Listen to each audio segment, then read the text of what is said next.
구독자 여러분 안녕하십니까. 미국에서 한인들이 가장 많이 거주하는 이 LA 카운티가 알츠하이머 환자가 가장 많은 곳으로 나타났습니다. 그리고 한국 사람들 두 번째로 많은 도시 이 오렌지 카운티도 상위 10위권 안에 들었다라는 이 우려스러운 소식이 들어왔습니다. 또 그런가 하면요, 어린 쥐와 노인 쥐의 혈관을 연결해서 몇 달을 살게 했더니 노인 쥐가 회춘을 했다는 아주 흥미로운 소식도 들어와 있습니다. 자, 이 소식들은요 잠시 후에 좀 전해드리도록 하겠습니다. 자, 오늘도 처음 오신 분들은 구독해 놓으시고 매일 유익한 소식 받아보시기를 바라겠습니다. 자, 요즘 많이 더우시죠? 한국은 한동안 폭우로 인명피해까지 나면서 고생을 했는데 지금은 폭염이 강타해서 한밤중에도 기온이 25도 아래로 떨어지지 않고, 그리고 체감온도로는 본다면 한 28도까지 올라가는, 그래서 이제 잠을 이룰 수 없다라는 열대야로 인해서 지금 어려움을 겪고 있다라는 소식 제가 잘 알고 있습니다. 이 한국의 더위와 그리고 이곳 미국의 더위는 조금 다르죠. 다 겪어보신 분들은 아시겠습니다만, 자, 한국은 이제 미국식으로 본다면 90도, 95도, 화씨로 그런 정도의 더위에 이 습도가 아주 높아서 이 푹푹 찌는 그런 소위 찜통더위고요. 이건 미국의 그 대부분의 지역은 이 온도 자체는 95도보다는 훨씬 더 높은 105도, 심지어 110도, 115도까지 올라갑니다만은 습도가 낮아서 소위 뜨거운 더위라는 그런 차이가 있습니다. 가끔은 그런 생각도 저는 해봅니다. 습도가 높아서 푹푹 찌는 95도가 나을까? 아니면 습도는 높지 않지만 뜨거운 100도가 나을까? 하는 그런 생각을 해봅니다. 그러면서 이제 혼자 좀 웃어보기도 하는데요. 어떤 분들은 100도, 온도가 100도, 110도 이렇게 올라가더라도 습도가 없는 그런 뜨거운 더위가 나는 오히려 더 나아. 미국에 계신 분들은 이제 그런 얘기 말씀 많이 하시고요. 또 이제 한국을 왔다 갔다 겪어보면 또, 한국에서 오신 분들은, 아이고, 아무리 습도가 없다 그래도 미국 그 뜨거워서 그거 어떻게 사나 몰라. 이렇게 말씀하시는 분도 계신데요. 좀 종류가 다릅니다. 네. 자, 오늘은 이제 미국의 날씨 얘기를 먼저 좀 하려고 하는데요. 지금 미국은 전역이 폭염에 들끓고 있습니다. 중부 내륙 지역은 물론 동부 해안 지역 그리고 남서부 지역 등 미 전역에서 약 1억 7천만 명이 폭염 경보 영향권 안에 들어 있습니다. 1억 7천만 명이면 미국인 인구가 이제 3억 3,200만 명 정도 되니까요. 인구의 절반이 현재 폭염 경보 아래에 놓여 있다라는 상황입니다. 중부도시 세인트루이스의 이 수온지는 이틀 전에 화씨 101도, 섭씨 이제 38.3도 정도까지 됩니다. 그렇게 올라간 데 이어서 어제는 102도, 섭씨 39도까지 치솟았습니다. 국립기상청은 이 지역은 체감 기온이 화씨 115도, 즉 섭씨로는 46도 이상으로 오르는 위험한 상황이 올 수 있다라면서 곳에 따라 폭염주의보와 심지어 폭염경보를 발령하기도 했다고 밝혔습니다. 아울러서요, 이 극심한 더위가 중부에서 지금 또 동부 쪽으로 확산하면서 이번 주말까지 계속될 것으로 그렇게 예보가 됐습니다. 기상청은 더불어서 최근 들어 미국에서 더위는 날씨 관련 사망 사고의 주요 원인이 되고 있다라면서 주의를 당부했습니다. 우리가 흔히 아는 그 더운 지역인 라스베가스의 예를 좀 샘플 케이스로 좀 본다면요, 라스베가스 지난주에는 118도까지 치솟았는데요. 이번 주는 조금 내려간 게 112도 정도입니다. 화씨로 이제 112도면 섭씨로는 무려 44도. 지난주 최고였던 화씨 118도라면 섭씨로는 무려 48도가 되는 셈입니다. 이 가마솥 같은 뜨거운 날씨가 이어지면서 지금 미국에서는 이제 전력 공급에도 빨간불이 켜졌습니다. 미국 동부와 중부 13개 주에 전류 과부하 경보와 함께 1단계 에너지 비상 경보가 발령됐습니다. 이는 당장은 전력을 끊는 등의 그런 조치를 취하는 건 아니지만 예비 전력을 충분히 유지할 수 있을지 우려가 되는 그런 경우에 발령되는 것입니다. 해당되는 지역은 굉장히 많습니다. 일리노이주, 인디애나, 미시간, 오하이오, 펜실베니아, 델라웨어, 그리고 메릴랜드, 또 뉴저지, 버지니아, 웨스트 버지니아, 노스캐롤라이나, 켄터키, 테네시, 그리고 워싱턴 DC 등입니다. 한국 분들이 많이 사는 대부분의 동쪽의 그 주는 거의 다 들어갔어요. 이 해당 지역의 전력 회사는요, 모든 발전소에 풀 가동을 지시했으며 주민들에게는 전력 사용량을 줄일 것을 준비하라 라고 공지를 했다고 합니다. 자, 꼭 이들 13개 주, 그 해당 지역은 아니더라도요, 요즘 연일 그 에어컨 없이는 못 사는 그런 상황이 이어지고 있는데 전력 사용을 좀 줄이는 데에도 일조를 하고, 또 지나친 에어컨 사용으로 건강을 해치지 않기 위해서라도 이 에어컨 사용을 조금은 자제하는 게 좋을 것 같습니다. 아니, 더운데 에어컨을 어떻게 안 틀고 살아? 네, 물론 그렇죠. 그렇지만 24시간 계속 키는 것보다는 온도를 조금 올려서 on and off 좀 될 수 있게 오토로 그렇게 만들어 놓는 것. 아니면 뭐 그냥 켜놓다 하시더라도 가끔 한 번씩 좀 꺼놓고 바깥에 바람이 한 번 정도 좀 들어올 수 있게 해서 좀 공기를 순환시키는 것도 필요하리라고 봅니다. 만약에 그렇게 공기 순환시키는 게 오히려 그게 더 전기세 더 많이 들어 뜨뜻한 바람, 뜨거운 바람 들어왔다가 다시 그걸 공기를 낮추려면 얼마나 에어컨이 더 돌아가는데 전기세 더 많이 나와 하실 수도 있는데, 그렇다면 그냥 에어컨 틀어져 있는 상태에서 본인이 좀 밖에 나가서 바깥의 바람을 좀, 자연 바람을 좀 쐬고 들어오는 그런 것이 좀 좋을 것 같다라는 생각이 듭니다. 가끔은 자연 바람으로 환기를 시키거나 또는 아니면 본인이 환기를 좀 하시거나 그래서 건강을 좀 유지하시길 바라겠습니다. 저는 뭐 개인적으로 에어컨을 너무 많이 쐬면 좀 골치도 좀 아프고 머리도 좀 띵한 것 같고 그래서 좀 안 좋아하는 편인데, 저는 그래서 좀 창문을 열거나 아니면은 제가 좀 밖에 나갔다 오거나 좀 이렇게 하는 그런 편입니다. 네, 미국 의회에 지금 최장수 의원이 계십니다. 공화당의 미치 매코넬 상원 원내대표인데요. 이 매코넬 원내대표가 지금 건강 이상설에 휩싸여 있습니다. 어제 여러 명의 기자들 앞에서 기자회견을 막 시작하더니 갑자기 말을 잇지 못하고 멍하니 얼어붙은 모습을 보였습니다. 카메라가 다 켜져 있었고 많은 기자들이 에워싸여 있는 그런 상태에서 그런 모습을 보였으니까 사실 뭐 건강 이상 설이라고만 하기에는 좀 우려가, 걱정이 큰 상황입니다.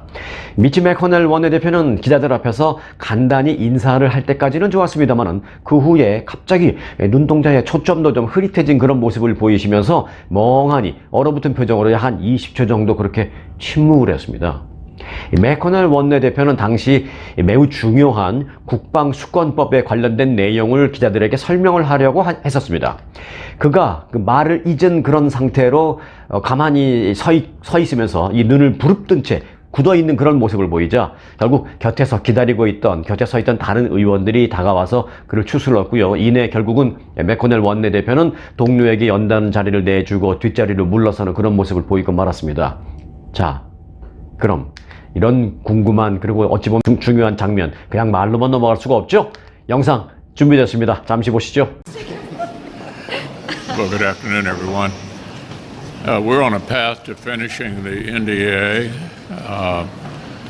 this week. It's been good bipartisan cooperation and a string of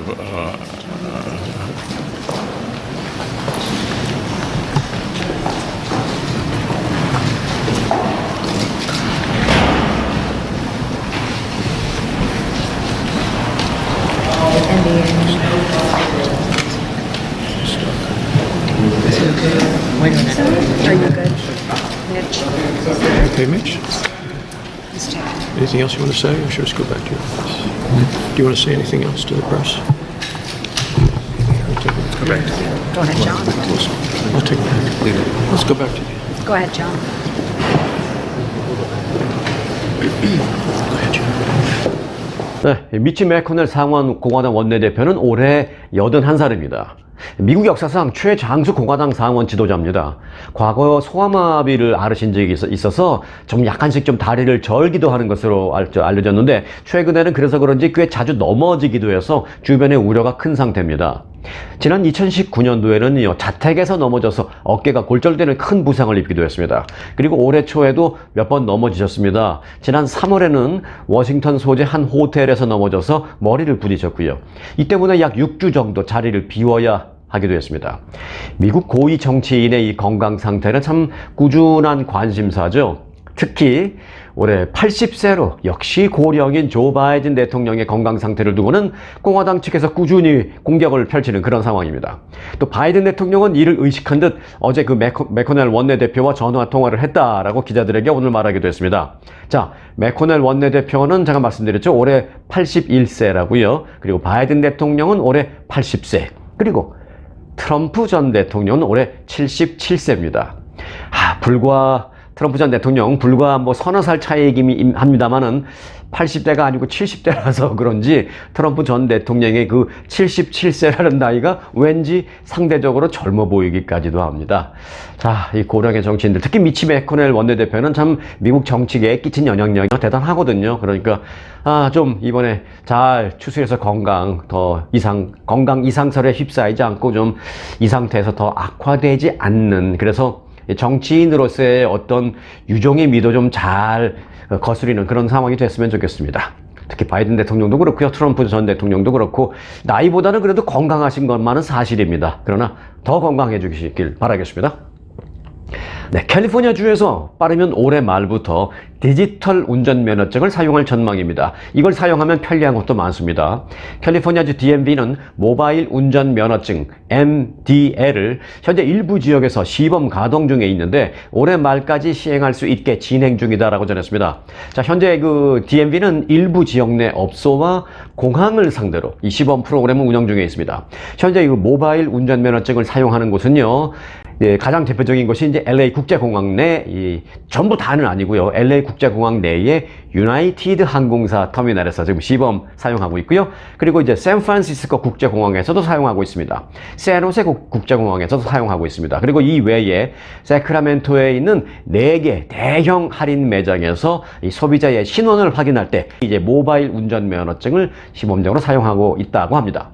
이 모바일 운전면허증이 출시되면 스마트폰에 이 DMV 월렛 이라는 앱을 다운받아서 사용할 수 있습니다.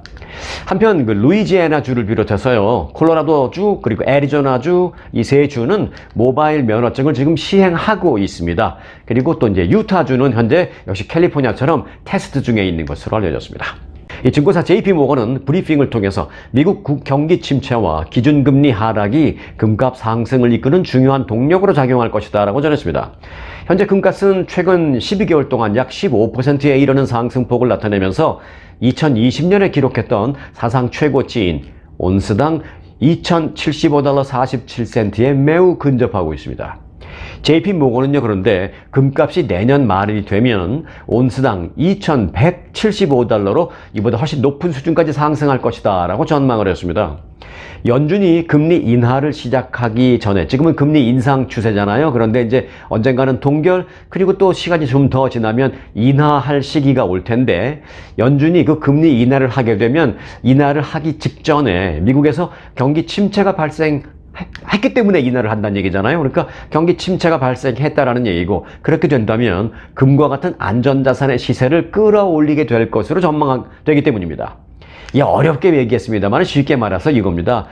투자자들이 경기 침체에 대응을 하게 되는데 그 경기 침체에 대응해서 금 같은 안전자산으로 자금을 미리 이동하는 흐름이 나올 것이다. 그러면 이제 금값이 상승할 것이다 라는 그런 얘기입니다. 하지만 이제 어디까지나 예측은 예측. 그리고 또 이 예측도요, 사실은 미국 경제가 내년쯤에 가서 침체기를 갖게 될 것이다 라는 그 예측을 전제로 하는 것입니다. 사실 내년 경기 침체에 대한 예상은 이제 전문가마다 많이 다릅니다. 취합을 해보면 이렇습니다. 일부 조사에서는요, 내년에 경기 침체를 예상하는 전문가들이 약 한 50% 정도 되는 조사도 있고, 또 어떤 조사에서는 이보다 낮은 30% 정도만 내년에 경기 침체를 예상하는 그런 것으로 나타나고 있기도 합니다. 예측을 하기 전에 어떤 예측이 전제가 되고 있는데, 또 어떤 이 예측도 사실은 50% 정도밖에 되지 않는 그런 예측이니까, 자, 지금 금을 사놔야 하나? 라고 처음에 그런 생각을 하셨다가 지금 좀 마음이 좀 바뀌시나요? 네, 하지만 이제 투자는 어차피 최선의 예측을 먼저 한 후에 그 예측을 통해서 결국은 과감한 행동으로 이어지는 것이니까 전적으로 개인의 몫입니다.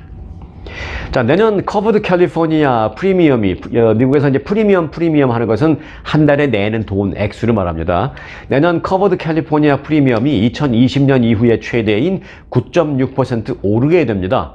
다만 커버드 캘리포니아는 정부 지원 보조금을 확대하면서 대다수 주민들이 인상된 보험료를 지불하지 않아도 될 전망입니다. 예를 들어서 현재와 같은 그런 보험사를 이용한다고 가정을 했을 때 가입자 약 3분의 1 이상이 보험료에 변동이 없거나 오히려 살짝 줄어들 수도 있는 그런 상황이라는 것입니다. 왜요? 프리미엄, 즉 월 납입금이 오르는데 왜 오히려 더 줄어? 이런 건데, 납입금은 9.6% 오를 수도 있지만 정부의 지원금이 많이 늘기 때문에 이걸 다 상쇄하고도 남는다, 그런 얘기죠. 그래서 이제 보험료가 0달러인 그런 가입자 비율이 현재와 비슷한 수준인 20%를 내년에도 유지할 수 있을 것이다 라는 설명입니다. 보조금 지원이 확대되고 또 저소득층에 대한 재정적인 지원이 그대로 유지되면서 올해와 유사하게 가입자 가운데 20%는 이 프리미엄을 내지 않게 된다라는 얘기입니다. 또한 33%의 가입자는 현재와 유사한 플랜을 유지할 경우에 가입료가 그대로 유지되거나 오히려 살짝 내려가는 경우도 있을 것이다 라는 설명입니다. 올해 커버드 캘리포니아에 대한 주정부 지원금은 연방 빈곤선의 2.5배인 개인의 경우는 연소득 33,975달러 이하, 그리고 4인 가정의 경우는 연소득 69,375달러 이하에게 이 커버드 캘리포니아에 관련된 지원금이 제공될 예정입니다. 한편 한인들이 다수 거주하는 이 LA 카운티에서는요, 지역에 따라서 좀 차이가 있는데 최저 7.6%, 최고 9.5% 커버드 캘리포니아 인상됩니다. 그리고 오렌지 카운티는 평균 11% 인상될 것이 예고됐습니다. 그렇지만 앞서 말씀드렸죠, 이런 건 인상이 되지만 지원금이 또 올라가기 때문에 상쇄할 거다라는 얘기입니다. 이 커버드 캘리포니아 관련 세부 정보는요, 이 웹사이트가 한국어로도 만들어져 있기 때문에 한국어로도 편리하게 정보를 여러분들 언제든지 쉽게 얻을 수 있습니다. 이 한국어 웹사이트 주소는요, 제가 영상 하단 이 설명란에 올려놓을 테니까 참고해 보시기 바라겠습니다. 네, 하와이에 거주하는 17세 한인 청년이 바닷가에서 낚시를 하다가 익사하는 그런 사건이 발생했습니다. 하와이 섬 오쿠리아 비치에서 지난 24일 오후 작살 낚시를 하던 17살의 최요한 군이 물에 빠져 사망했습니다. 최근에 실종 신고를 받고 출동한 구조대는 이날 오후 4시쯤 최근을 인근 바닥에서 구조해서 병원으로 옮겼지만 끝내 살려내지 못했다고 밝혔습니다. 최근은 이날 정오쯤 지인 3명과 함께 낚시에 나섰다가 이 변을 당한 것으로 추정되고 있습니다. 지난주에 갑자기 판문점을 넘어서 북한 쪽으로 뛰어들어간 주한미군 기억하시죠? 트래비스 킹 이병. 트래비스 킹 이병과 관련돼서 새로 나오는 중요한 소식이나 속보가 있으면 제가 언제든지 바로바로 빠르게 전해드리겠습니다라고 약속을 했는데요. 이 새로운 소식이 좀 별로 안 나오고 있는 것도 사실입니다. 물론 수면 아래에서는 뭐 어떤 긴박한 협상이 있는지는 모르겠습니다만은 미국 정부 측에서 어떤 공식적인 발표가 전혀 지금 없는 조용한 상태이기 때문에 속보를 전해드릴 게 없어서 제가 좀 고민이었는데 그래도 좀 찾아봤습니다. 일단 아직까지는 북한 측과의 대화 진전은 없는 것으로 공식적으로는 그렇게 발표되고 있습니다. 자, 그런데 이런 가운데 킹 이병 가족들이 그의 안위에 대한 우려를 표명하면서 언론과 인터뷰를 했습니다. 킹 가족은 미국 정부의 적극적인 조치를 강하게 지금 촉구하고 있는 상황입니다. 킹 이병의 삼촌인 마이런 게이츠라는 사람은요, 어제 NBC 방송과의 인터뷰에서 나는 그가 안전한지 확실히 알고 싶다라면서 지금은 그게 가장 큰 걱정이고 우리는 나의 조카가 돌아오기를 진정으로 바라고 있다라고 말했습니다. 이 마이런 게이츠는 2016년 북한 관광 중에 억류됐다가 풀려났지만 미국에 와서 곧 숨진 미국인 대학생 오토 원비어의 유가족으로부터 우리는 조언을 받고 있다라고 말했습니다. 그러면서 나의 조카도 이 불쌍한 원비어처럼 식물인간 상태로 돌아오는 것이 나에게는 가장 큰 공포다라고 말했습니다. 자, 미국은 주한미군 사령관이 사령관직을 겸직하고 있는 유엔군 사령부 채널 등을 통해서 북한과 지금 접촉을 시도하고 있는 것으로는 알려졌습니다. 그러나 앞서 말씀드린 대로 공식적인 성과에 대한 발표는 없는 상태입니다. 자, 그래서 좀 제가 비하인드 스토리를 좀 알아봤습니다. 비하인드 스토리 지금부터 잠시 좀 전해드리겠습니다. 자, 현재 이 상황과 관련해서 북한 전문가들은 이렇게 말하고 있습니다. 지금이 생각보다 매우 중요한 단계에 있다 라고 말을 하고 있습니다. 왜 그런 말을 하는지 설명드리겠습니다. 문제는 미국은 그런데 이제 북한과 공식적인 외교 관계를 맺고 있지 않다라는 점 뭐 모르는 사람 없습니다. 생각해보면 미국과 북한이 공식적인 외교 관계를 맺고 있지 않기 때문에 이런 사태가 발생했을 때 미국이 과연 북한과 어떤 채널을 통해서 대화를 하고 접촉을 하고 송환 노력을 하지? 라는 궁금증 당연히 있을 것입니다. 뭐 논리적으로 말하면은 접촉할 수 있는 채널은 없다라는 게 이제 정답인데 그렇다고 이제 뭐 진짜 없겠습니까? 지금부터 그걸 설명드리려고 합니다. 자, 이 외교 채널이 없는 미국은 그래서 북한에 억류된 자국민의 송환을 이루어내기 위해서는 공식 경로가 아닌 소위 백 채널, 뒤에 있는 백 채널, 소위 비공식 경로에 의존할 수밖에 없습니다. 트래비스 킹 이병이 일주일 전에 월북을 했는데 그 이후 미군의 핵추진 잠수함이 한국 해군 기지에 입항을 하는 그런 일이 있었고요. 또 그러자 북한은 이에 맞서서 탄도미사일 2발을 또 바다로 발사하는 등 긴장이 고조되고 있는 지금 그런 상황입니다. 오히려. 그래서 이 점이 킹 이병의 송환에 상당히 우려를 표명할 수밖에 없는 상황입니다. 한편 그 리처드슨 국제외교센터에 미키 버그만 이사라고 있습니다. 이 미키 버그만 이사는 월북한 미국인이 풀려날 확률은 이들이 억류된 직후가 가장 높고 그리고 그 이후 시간이 지날수록 확률은 떨어지기 시작한다라고 설명했습니다. 즉 스파이 행위와 같은 범죄 행위로 공식 기소되지 않고 아직 억류한 당국으로부터 신문을 받고 있는 그런 단계가 그나마 소환 가능성이 가장 높은 단계다라는 것입니다. 시간이 지나서 이들이 어떤 혐의라도 공식적으로 받게 되면 사태는 부정적으로 갈 수밖에 없다라는 것입니다. 또한 이 버그만 이사는 사건이 공식화되기 전 단계에서 협상가들이 어떤 인류애적인 부분에 가장 잘 호소를 할 수 있는 것이다라고 설명했습니다. 이 버그만 이사는 협상이란 무엇인지에 대해서 사람들이 잘못 생각하는 부분이 있다라면서 우리가 힘을 과시하고 테이블을 뒤집어 엎고 나오고 뭐 사악한 북한에 대해서 우리 군인들을 돌려받아야 된다 뭐 이렇게 외치는 게 아니다. 그렇게 되면 북한은 오히려 꾹 참으면서 자신들에게 유리한 시간이 올 때까지 억류해놓고 그 미국인을 붙잡아 놓고 기다릴 것이다 라고 말했습니다. 그래서 시간이 가면 갈수록 더 미국에게는 좋지 않다라는 얘기입니다. 북한으로서는 서두를 이유가 없다라는 것이죠. 자, 그렇다면 과거 미국은 자국민 송환을 위해서 어떤 협상 방법을 썼을지 제가 좀 걱정이 돼서 좀 살펴봤습니다. 들여다보겠습니다. 미국이 북한과 공식적인 외교 관계를 맺지 않았기 때문에 자국민 억류 사건이 발생하면 평양 주재 스웨덴 대사관이 중재자 역할을 도맡아서 합니다. 그래서 미국 당국의 메시지를 북한 당국에 보낼 때 평양에 주재하고 있는 스웨덴 대사관을 통해서 미국의 메시지를 전하고는 했습니다. 그래서 이제 킹 이병의 월북 사태 바로 다음날 백악관이 그 기자회견을 할 때 이런 말을 했죠.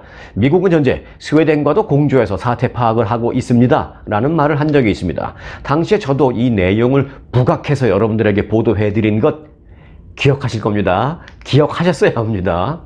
그게 이제 그나마 공식 채널이라면 공식 채널입니다. 하지만 비공식 경로도 물론 있습니다. 바로 뉴욕 채널이라고 부르는 것입니다. 뉴욕에 뭐가 있습니까? 뉴욕에 유엔이 있죠? 그 유엔에 뭐가 있습니까? 유엔 주재 북한 대표부가 있기 때문입니다. 이게 위기 상황 시에 미국과 북한 관료들의 소위 비공식적으로나마 대화 통로가 되는 것입니다. 한편 지난 수년간 미국인이 북한에 억류되는 사건이 발생했을 때 미국 정부가 제일 먼저 도움을 요청하는 인물이 누구냐? 바로 로버트 킹 전 국무부 북한 인권 특사입니다. 로버트 킹 전 특사는 대학생 오토 원비어를 비롯해서 선교사 케네스 배 등 여러 북한 내 미국인 억류자의 석방을 도왔습니다. 협상을 직접 했죠. 로버트 킹 전 특사는 이번 사태와 관련해서 이렇게 진단했습니다.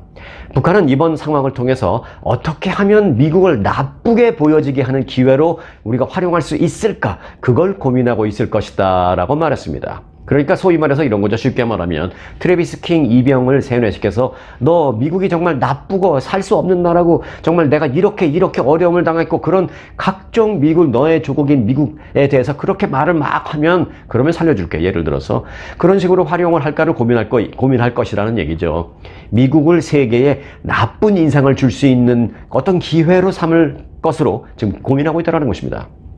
뜬금없이 월북해버린 그 트래비스 킹 이병 사태를 그런데 누가 협상을 통해서 해야 되느냐? 제가 앞서 말씀드렸죠. 로버트 킹 전 북한 인권 대사가 해결을 해야 된다고 말씀드렸죠. 그러니까 트래비스 킹 이병 사태를 로버트 킹 전 특사가 이번에도 해결을 해야 하는데 해결할 수 있을지가 주목됩니다.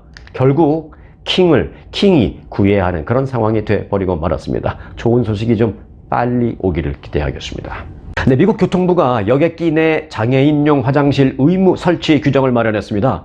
피트 부티지지 교통부 장관은 어제 성명을 발표하고 오늘날 수백만 명의 휠체어 이용자는 비행기 탑승 전에 화장실을 급히 미리 갔다 오거나 아니면 기내에서 꼼짝없이 참거나 아니면 아예 항공여행을 피하는 것 중에 하나를 선택해야 한다라면서 앞으로는 장애인들도 일반 승객들과 마찬가지로 편하게 그리고 품위 있게 기내에서 화장실을 사용할 수 있을 것이다 라고 말했습니다.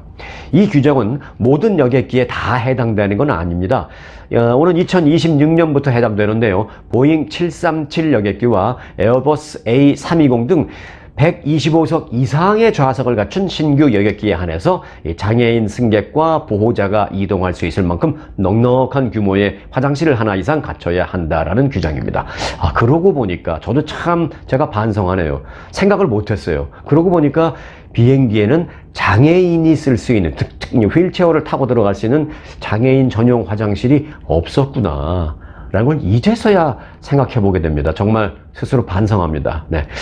이런 2026년에 이런 조금 그래도 큰 규모가 있는 비행기에는 꼭 장애인 전용 화장실을 만들기 바라겠습니다. 네, 미국 정부가 외계인 존재 정황을 수십 년간 숨기고 있다라는 주장이 의회 청문회에서 제기됐습니다. 어제부터 이제 급하게 보도되고 있는 내용인데요. 미국 정보 요원을 지낸 공군 소령 출신 데이빗 그러시라의 전 공군 소령은 연방 하원 감독위원회 청문회에 출석해서 미국 정부가 인간이 아닌 생명체의 사체를 보관하고 있으며 추락한 외계 비행체를 수거해서 일일이 해체하면서 그 기술을 연구하고 있다라고 증언했습니다. 그러시는 미국 정부가 미확인 비행 현상 UAP와 관련한 그 기기와 또 그것을 조종하는 인간이 아닌 존재의 유해를 갖고 있다라는 그런 표현으로 증언을 했습니다. 자, 여기서 미확인 비행 현상 UAP라는 표현을 썼다고 제가 잠깐 말씀을 드렸는데요. 사실 앞으로는 그 UFO라는 단어는 잊어버리시고요. UAP라는 단어를 오히려 기억하셔야 할 겁니다. 미국이 정부 차원에서 공식적으로 이제 사용하고 있기 때문입니다. UFO는 여러분들 다 이미 잘 아시다시피 뭡니까? Unidentified Flying Object 라고 해서 말 그대로 확인되지 않는 비행하는 어떤 물체 를 말하는 건데요. 이 말 속에는 약간의 모순이 있기 때문입니다. 왜냐하면 하늘에서 무언가 분명히 날아서 지나가는 듯한 그런 상황을 포착해서 그런 표현을 쓰고 있는데 분명히 하늘에서 무엇이든 날아가는 물체가 있다라는 것을 공식적으로 표현하는 그런 단어가 UFO인데요. 사실 요즘 상당한 영상을 분석을 해보면 적지 않은 경우가 어떤 물체가 지나간 게 아니고 일종의 어떤 자연현상으로 그렇게 보였던 경우도 종종 있었기 때문에 반드시 어떤 물체라기보다는 어떤 현상까지 다 에둘러서 해야 한다라는 것이 미국 정부의 설명입니다. 또 학자들도 그렇게 결론을 내리기를 좋아하는 면도 있고요. 하지만 이제는 그래서 이제 UFO가 아니라 그런 현상까지도 포괄적으로 표현하는 UAP라는 용어를 사용하고 있습니다. UAP. 자, UAP는요, Unidentified Aerial Phenomena. phenomena는 현상이잖아요.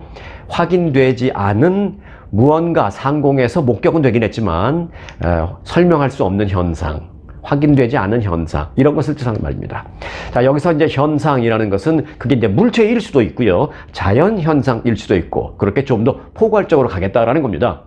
이 외계 우주선이라는 뉘앙스가 들어있는 UFO 대신에 UAP가 얼마 전부터 공식적인 용어로 사용되고 있다라는 얘기를 참고적으로 전해드리겠습니다.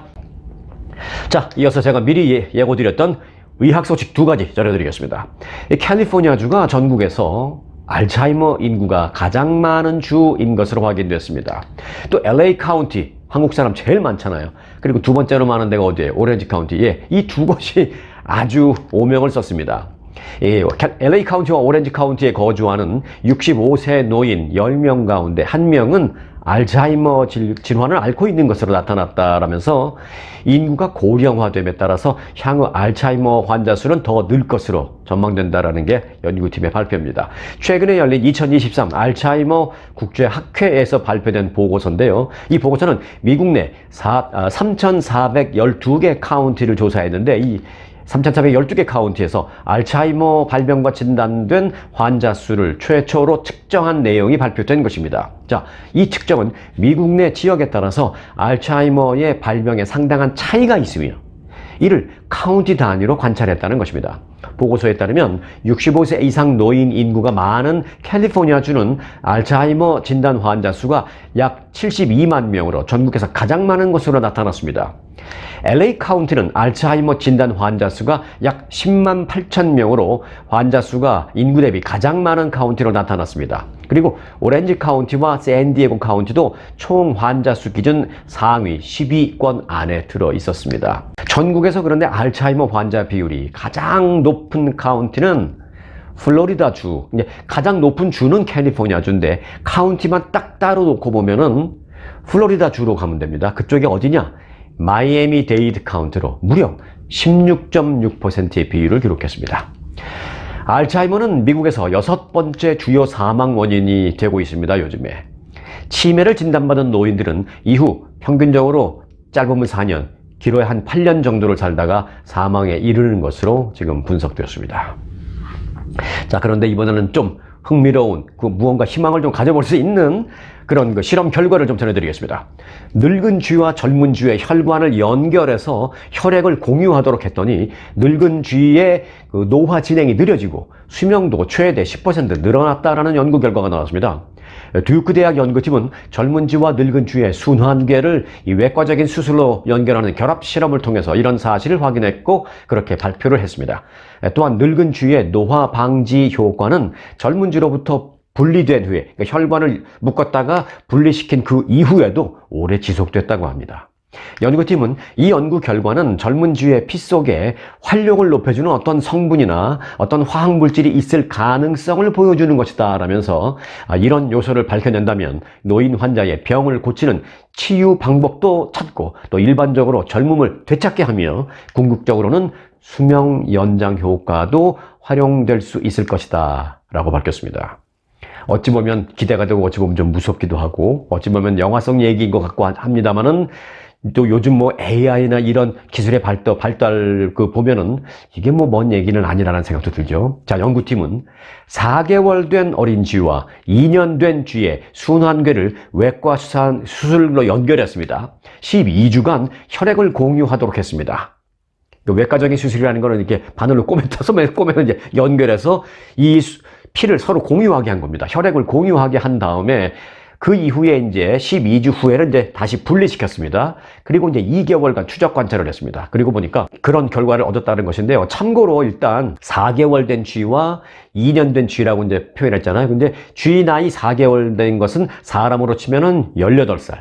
그리고 쥐 나이 2년이라는 것은요, 사람으로 치면은 50살쯤 해당된다는 것입니다. 18살 청소년 혈액과 50살 된 사람의 피가 이렇게 공유되면 그런 좋은 결과를 얻지 않을까라고 뭐 예를 들면 뭐 쉽게 그렇게 생각할 수 있는데 뭐 사람하고 바로 될 수는 없습니다만 그렇습니다. 자, 요즘 나오는 의학 관련 뉴스를 보면요, 이런 비슷한 이와 관련해서 비슷한 그런 결과를 얻는 실험 내용이 상당히 많음을 알 수 있습니다. 물론 지금 당장 이런 결과를 그대로 사람에게 적용시킬 수 있는 단계는 아니겠습니다만은 이런 식으로 자꾸 진전이 되다 보면 노화를 늦추거나 또는 되돌리거나 또는 수명을 연장하게 하는데 충분히 가능할 것이다. 사실상 먼 얘기만은 아닐 것이다 라는 그런 생각에 머물게 됩니다. 어쩔 때는 기대 반 우려 반이라는 생각도 들고 그렇습니다. 자, 오늘 영상은 여기까지입니다. 영상이 유익하셨다면 구독 잊지 마시기 바라겠습니다. 오늘도 편안한 하루 되시기 바라겠습니다. 고맙습니다.